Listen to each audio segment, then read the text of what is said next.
Olá, seja bem-vindo a mais um vídeo do Forex Social. Hoje nós vamos explicar dois termos que são muito utilizados quando você está fazendo uma análise econômica ou análise de discursos do Banco Central Americano ou da Inglaterra, que as expressões são pombas e falcões.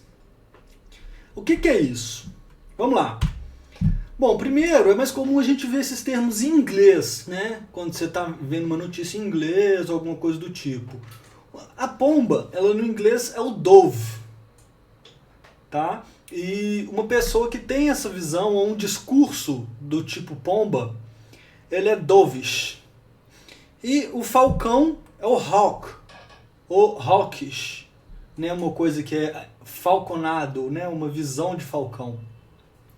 E essas expressões, elas são utilizadas para descrever o ponto de vista de participantes do Conselho de Bancos Centrais, seja nos Estados Unidos, que a gente tem o Fed e o FONC, né, que é o Federal Open Market Committee, que é o comitê dentro do Banco Central responsável pela política monetária do Banco Central americano, por exemplo. Não só desses participantes, mas de economistas, né? Você pode ter um economista que ele é dove ou um economista que é um hawk, dependendo da visão dele. E esses economistas fazem parte. A gente vê mais falando quando é o ponto de vista desses participantes do conselho, porque o ponto de vista deles influencia as políticas monetárias. Certo? Então, por exemplo, a Janet Yellen, que é a presidente do Fed, que é o Banco Central americano, que é a chair, né, a líder do conselho, do board, ela é hawk ou ela é um dove? Tem gente que falava que ela era hawk antes dela assumir e agora ela tem uma postura mais de pomba, mais dove. Nós vamos então entender o que são essas duas visões e no final a gente vai tentar concluir o que ela é. Certo? Então vamos lá. Para a gente entender essa visão do falcão ou a visão da pomba, a gente tem que entender um pouco de economia. Então eu vou dar uma pequena aulinha aqui, uma pequena introdução a alguns conceitos econômicos importantes. O primeiro deles é a questão das curvas de oferta e demanda.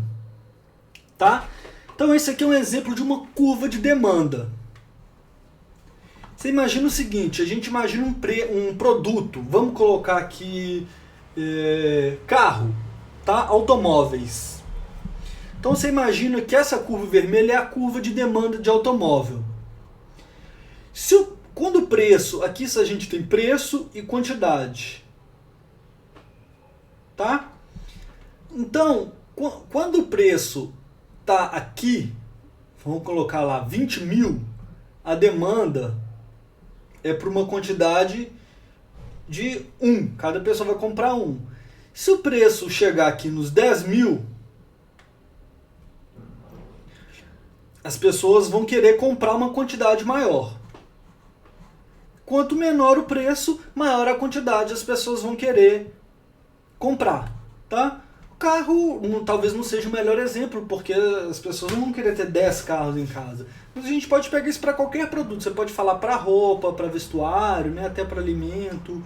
Então você pega lá sei lá, uma coisa que varia o preço, carne. Tá? Se o preço da carne está aqui no alto, a demanda diminui. À medida que o preço vai baixando ou está mais baixo, você tem uma demanda maior, uma quantidade maior. Certo? Essa é a curva de demanda. Então a gente pode ver aqui a curva de oferta. Aqui é demanda ou procura, tá? Que a gente vê falando. Já a curva de oferta é uma curva ao contrário. Se o preço está aqui em cima, você tem mais gente querendo produzir. Mais gente ofertando aquele produto. Tá? Vamos pegar aqui soja. Se o preço da soja começa a subir, um produtor ele fala, vou parar de produzir milho e vou produzir soja. Com isso, a quantidade de soja ofertada aumenta quando o preço está maior. No preço X, você tem uma quantidade grande de gente ofertando no preço meio X, você tem uma quantidade menor. Certo? E o que acontece? No livre mercado, a ideia é o quê? Que essas curvas de oferta e demanda, elas podem se deslocar, tá? E o preço de equilíbrio é o preço justamente onde que essas ofertas, essas curvas de oferta e demanda se encontram. Você tem um equilíbrio e você tem o preço. Tá? Então por que, por exemplo, quando tem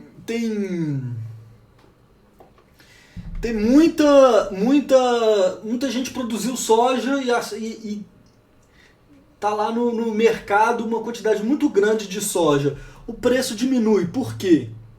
Vamos supor que o preço vai vir para cá.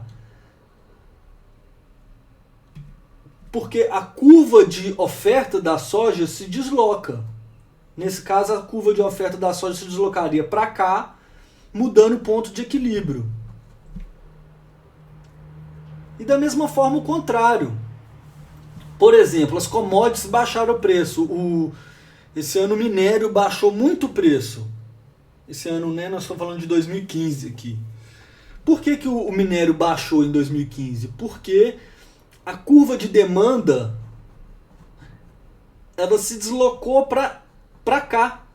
Então essa curva ela não é parada. Essa curva ela pode andar para um lado e para o outro. À medida que essa curva de demanda ela anda para a esquerda, o ponto de equilíbrio é mais baixo. Então a demanda diminuiu, tá? E a oferta se manteve a mesma. Com isso, o ponto de equilíbrio do preço da commodity abaixou. Tá? E a gente pode ver o contrário. Quando acontece o quê? Quando acontece a inflação. Vamos supor que o poder de compra das pessoas aumentou. Então, quando o poder de compra das pessoas aumentou, nesse preço aqui, você começa a ter mais gente disposta a comprar. Então a curva de demanda ela se desloca. Então aqui era a curva de demanda da carne no começo do ano. E aqui a curva de demanda da carne no final do ano. Então nesse mesmo preço aqui, lembra que aqui é preço e aqui é quantidade. Nesse mesmo preço, você tem uma quantidade maior de demanda. Certo? Então, o preço de equilíbrio da carne, ou o equilíbrio entre oferta e demanda da carne, muda. Por isso o preço sobe.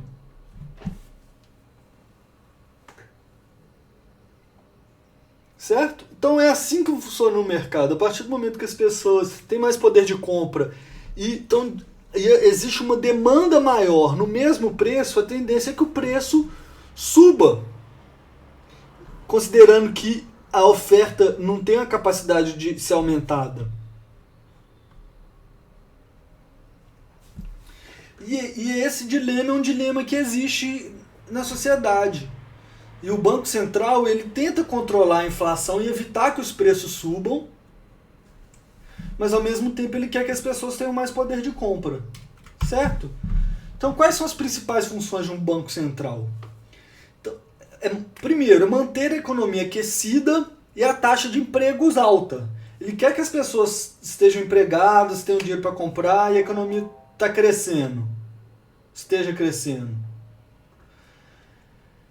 Mas ao mesmo tempo, ele tem a função de manter os preços estáveis e a inflação baixa. Então, se a economia está muito aquecida, muita gente com dinheiro, a tendência é que os preços comecem a subir e a gente comece a ter inflação. Então esses dois objetivos do Banco Central, eles podem ser conflitantes. E eles têm que ser controlados, têm que ser equacionados. E aí que entra a visão dos economistas diferentes. Os economistas que têm uma visão mais dovish, ou que são dove, que são as pombas, ele tem o seu principal foco na taxa de emprego e manter a economia aquecida. E para isso, eles são a favor de políticas monetárias que a gente chama de expansionistas, como, por exemplo, essa fase que teve agora na Europa e nos Estados Unidos do quantitative easing, que seria uma flexibilização quantitativa no português. O que é isso? É o Banco Central emitir mais dinheiro, ele emite mais dinheiro, compra os títulos em bancos, por exemplo, dessa forma os bancos ficam capitalizados e podem emprestar para as pessoas, para as empresas e para as pessoas, para elas poderem comprar mais e girarem mais a economia, digamos assim. E eles são a favor também de diminuição das taxas de juros, justamente para poder aquecer a economia. Porque quando a taxa de juros está mais alta, as pessoas pegam menos dinheiro emprestado, as empresas pegam menos dinheiro emprestado, e com isso a economia gira menos, digamos assim. Tá? A economia moderna ela é baseada justamente nas pessoas pegarem dinheiro nos bancos, especialmente as empresas. Uma empresa ela pega dinheiro no banco e investe aquele dinheiro, tem retorno, paga o banco. Tá? Então as pombas acreditam que você mantendo uma taxa de juros baixa, você fortalece a economia. E o que os falcões, ou os hawks, acreditam? O principal foco deles é em manter a inflação controlada. Enquanto as pombas, vou voltar lá, estão preocupadas aqui em taxa de emprego e acham que uma pequena subida na inflação não vai fazer mal para a economia ao longo termo, os falcões têm o seu principal foco em manter essa inflação controlada. Eles já acham que é muito perigoso você ter a inflação alta. E eles geralmente, inclusive, projetam uma inflação mais alta do que as pombas na hora que estão fazendo sua projeção. As pombas, ou os dove, ele tem ali uma taxa de inflação X. O gavião vai ter sempre X vezes Y. Vai ser sempre um pouquinho maior. Ele vai ver essa taxa de juros no futuro. Tá? Então, esses falcões eles são geralmente contra esse quantitative easing e contra essas políticas monetárias flexíveis. Eles são a favor de políticas mais apertadas, ou tight no inglês. Então, eles geralmente são a favor do aumento das taxas de juros. Então, depois que tem um anúncio do Fed ou do FONC, você vê lá a notícia falando esse anúncio foi mais hawkish ou foi mais dovish. O que significa isso? Significa que eles deram um anúncio que indica uma possibilidade de aumento das taxas de juros, se ele é hawkish. Ou dovish significa uma visão de que a taxa de juros deve ser abaixada ou manter-se baixa. Certo? Então é isso, algumas conclusões aqui. Primeiro, uma pessoa pode ser vista como um ou hawk em alguns casos e como pomba ou dove em outros. É o caso da própria Janet Yellen, que é a presidente do Banco Central Americano. Em alguns casos, ou lá na década de 90, ela era vista como hawk, e assim que assumiu, ela começou a ser vista como dove. Tanto é que a taxa de juros não subiu até hoje, ou seja, teoricamente, ela sendo dove, ela está mais preocupada em ver uma recuperação da economia, em ver a taxa de emprego aumentar e subir, taxa de empregabilidade, né? Subir e a taxa de desemprego diminuir, as pessoas estarem empregadas e ver a economia estar forte, do que com a inflação. Ela vai preocupar com a inflação depois que a economia já estiver recuperada, né? Outra conclusão que você já deve saber, uma taxa de juros maior geralmente quer dizer um fortalecimento da moeda. Então, um discurso hawkish do Banco Central americano, ou quando as pessoas acham que o Banco Central vai subir a taxa de juros, geralmente significa que o dólar se fortalece. Porque os bancos vão estar pagando um juro maior também para depósito lá. Então, a partir do momento que você tá com dólar, você começa a receber taxa de juro maior. Certo? Por fim, a gente pode falar que agora você já sabe o que querem dizer quando falam que o discurso do Fed foi hawkish ou dovish. Espero que esse vídeo tenha te ajudado com isso. Então é isso. Obrigado por assistir mais esse vídeo.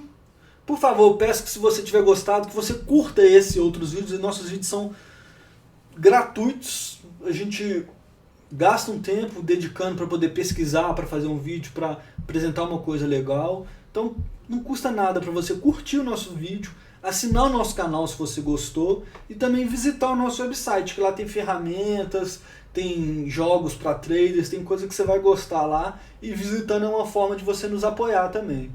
Então é isso aí, valeu, até a próxima, um abraço.